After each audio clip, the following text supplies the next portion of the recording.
தேவனுடைய சித்தம், தேவனுடைய விருப்பம் என்னன்னா, நாம் விசுவாசத்தில் பூரணரா இருக்கணும், விசுவாசத்தினால் செய்கிற கிரியைகளிலும் பூரணமா இருக்கணும். அல்லேலூயா. அதை தான் ஆண்டவர் முதலாவது விரும்புகிறார். முதல்ல தேவனுடைய சித்தம் என்னன்னா, நீ என்னை முதலாவது முழுமையுமா விசுவாசிக்கிறியா? என்னை முழுமையுமா விசுவாசித்து நம்பி என்னை சார்ந்து முழுமையுமா பற்றி கொள்ள வேண்டும் என்பதே என்னுடைய சித்தமா இருக்கிறது. அல்லேலூயா. அநேக தரத்திலே நாம் ஆண்டவரை முழுமையுமாய் பற்றி கொள்ள வேண்டும். நமக்கு தெரியும் ஆண்டவர் ஒருவர் இருக்கிறார், நான் கிறிஸ்டியன், நான் ஆலயத்துக்கு போகணும், ஜெபிக்கணும், வேத வாசிக்கணும். இது எல்லாம் நம்முடைய சிந்தை அறிவில் இருந்தாலும் கூட நம்மை ஆண்டவரை முழுவதுமாய் நம்புகிறதை என்ன செய்கிறது இல்லை, நம்ம இருதயம் முழுமை காட்டுகிறது இல்லை. அநேக நேரங்களில் நம்ம அரைகுறையாக தான் ஆண்டவரை தேடுகிறோம்.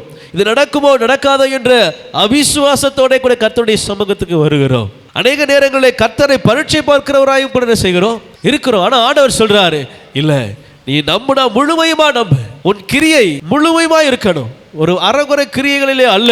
என்னை என் பிள்ளை விசுவாசிக்க வேண்டும், என்னை நம்பணும், முழுமையுமா நம்பணும் என்பது தேவனுடைய திருவுள்ள சித்தமா இருக்கிறது. அவருடைய தயவுள்ள சித்தம், நான் முழுமையுமாய் கர்த்தரை நோக்கி பார்க்கணும். ஒரு கட்டம் வரைக்கும் நம்ம ரட்சிக்கப்படும் முன்பதாக வரைக்கும் எப்படி வேணா இருந்திருக்கலாம்.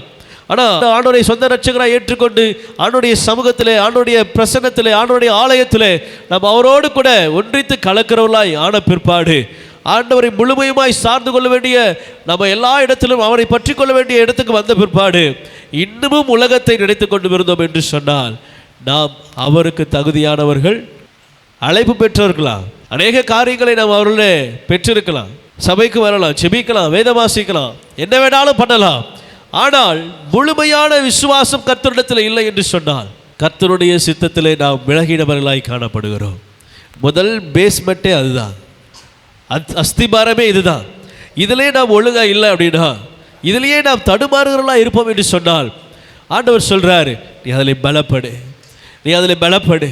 இந்த நாளிலே கர்த்தர் உங்களோடு கூட, ஒருவேளை நீங்கள் அதில் பலவீனமாக இருப்பீர்கள் என்று சொன்னால் கர்த்தர் உங்களை பலப்படுத்த விரும்புகிறார். ஒப்பு கொடுங்க, தன்னை தாழ்த்துங்க. ஆண்டவரே, ஒருவேளை நான் அவிசுவாசமாக இருந்திருக்கிறேனா, என்னை ஒரு விஷயம் மன்னிங்க. அல்லேலூயா.